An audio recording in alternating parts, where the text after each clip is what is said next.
Hei, mulla on tänään täällä haastateltavana Tapio Lampela meidän seurakunnasta. Tapio, kerrotko vähän itsestäsi ja minkälaista elämää sä oot elänyt? No, lapsuus oli aika onnellinen ja perhe oli aika ehjä, mistä mä tulen. Jotenkin sitten nuoruudessa alkoi vasta semmoinen, sitä piti kokeilla kaikenlaista ja tietysti kavereiden mukana tupakat ja viinakokeilut ja kaikki tämmöiset. Mutta jotenkin se nuoruuskin oli ihan onnellista aikaa ja hyvin nuorena menin naimisiin ja sitten mä huomasin, kun piti sitä itsenäistä elämää, että ei tämä ihan semmoista olekaan, mitä sitä oli haaveillut ja kuvitellut, että siinä tuli se raakasti se arki ja tuli se ihmisten rikkinäisyys tavallaan rupesi lyömään, että oli paljon semmoista tullut siihen elämään, mitä ei olisi halunnutkaan. Ja hyvin nuorena mentiin naimisiin ja nuorena piti ruveta rakentamaan taloa, kaikki muutkin rakensi ja jotenkin mä rupesin psyykkisesti oireilemaan silloin olinkohan 26 ikäisenä ja se sitten teki sen, että se elämä oli silloiselle vaimolle ja mulle välillä hyvinkin raskasta. Ja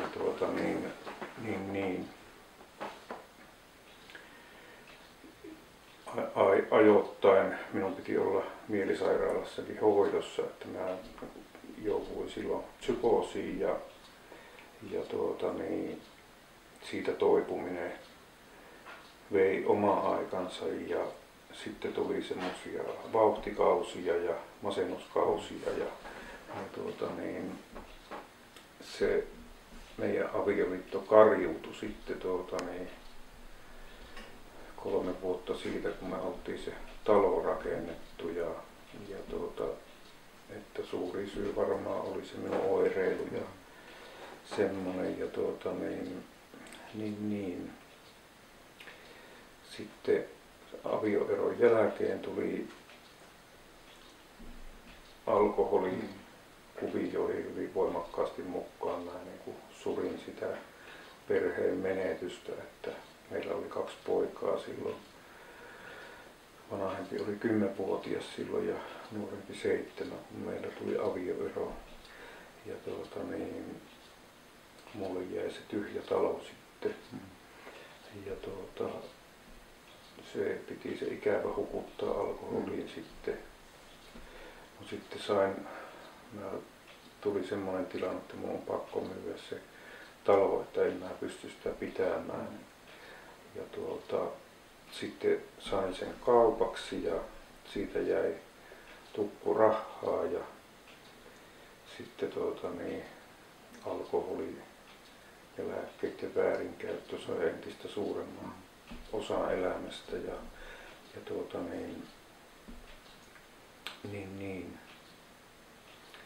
jotenkin elämä oli ihan holtitonta. Se minun sairauskin jonkun verran, kun mä sairastan kaksisuuntaista mielialahäiriöä, niin sekin teki sen. Mulla oli mahdoton vauhtikausi päällä ja oli kavereita ja oli taksia alla ja rahaa tuntui olevan äärettömästi ja eihän siinä kauan kestänyt, kun ne loppui sitten ja loppukaverit. Ja mä olin jo hapuillut Jumalan yhteyteen siinä vähän aikaisemmin ja olin seurakunnankin yhteydessä, mutta se oli vähän semmoista puolittaista, että en pystynyt luottamaan Jumalaa, enkä mä pystynyt luottamaan oikein mihinkään sen sairauteni takia, en edes omia ajatuksia välttämättä aina. Ja semmoinen epävarmuus ja pelko oli ja varuillaanolo oli aina pinnassa. Että mä olin varuillaan Jumalankin suhteen. niin. Sitten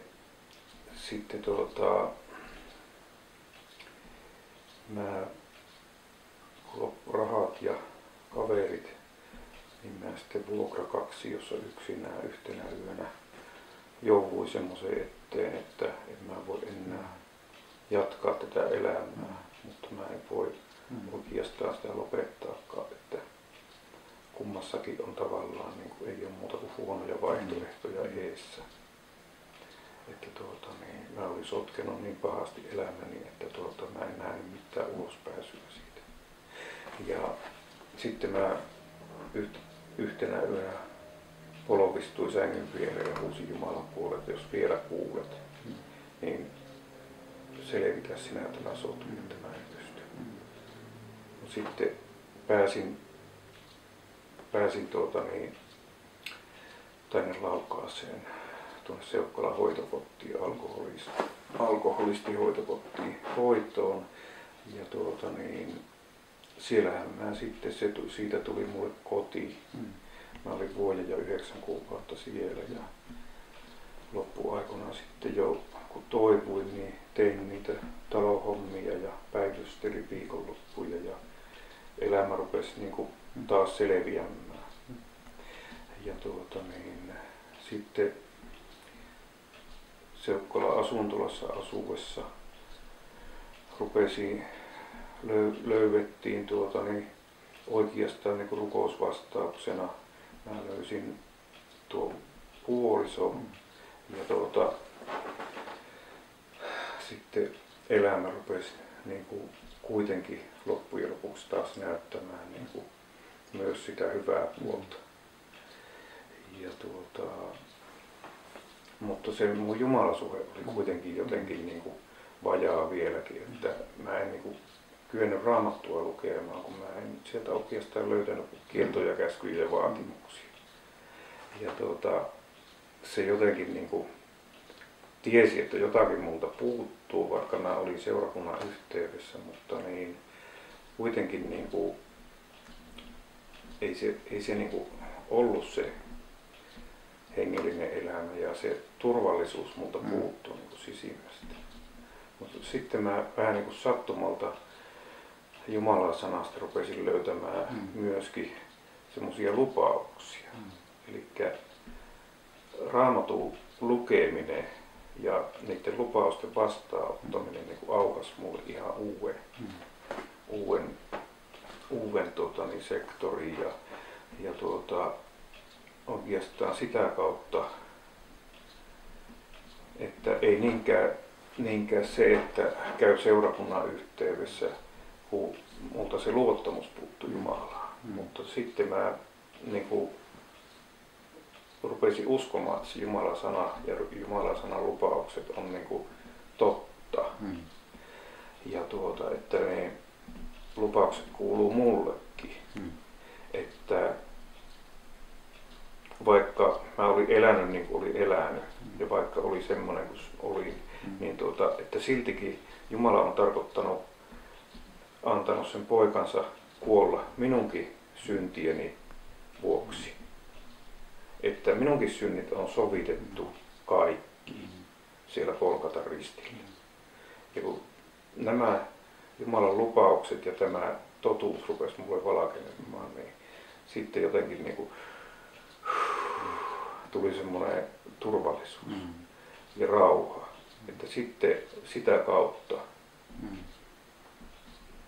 että Jumalan sanan lukemisen kautta, tavallaan vaikka mä olin vuosikausia ollut istunut seurakunnan penkissä, mutta niin Jumalan sana aukas mulle, että jollakin se aukeaa siellä, jollakin sanan kautta, jollakin se tulee jonkunlaisena ilmestyksenä ja Jumala antaa kullekin niin kuin parhaaksi näkee. Että mulla oli semmoinen jonkunlainen niin kuin käymisprosessi aika monta vuotta ennen kuin tavallaan niin kuin se Jumalan pyhä henki aukasi mulle sen sanan ja sitä kautta sain sitten vasta sen levo ja rauha. Eli Raamatusta löysit armollisen Jumalan. Kyllä. No. Miten sä, Tapio, lyhyesti kuvailisit sun elämää tänä päivänä? No täytyy sanoa, että on semmoinen balanssi, tasapaino elämässä. Ja ei tarvitse pelätä. Ja on turvallisuus. Eli se ei tarkoita sitä, etteikö olisi ongelmia, etteikö olisi vaikeuksia, etteikö olisi sairautta ja kipua. Mutta nyt mulla on jotakin, millä mä pystyn kohtaamaan vaikeudet, kivut, pettymykset, vastoinkäymiset. Eli mulla on se Jumalan läsnäolo on se voima, minkä kanssa on paljon helpompi kohdata niitä vaikeuksia. Ennen mulla ei sitä ollut ja nehän nujersi ne vaikeudet. Mutta nyt mulla on joku, joka on paljon suurempi kuin kaikki tämä. Ja hän on iankaikkinen Jumala ja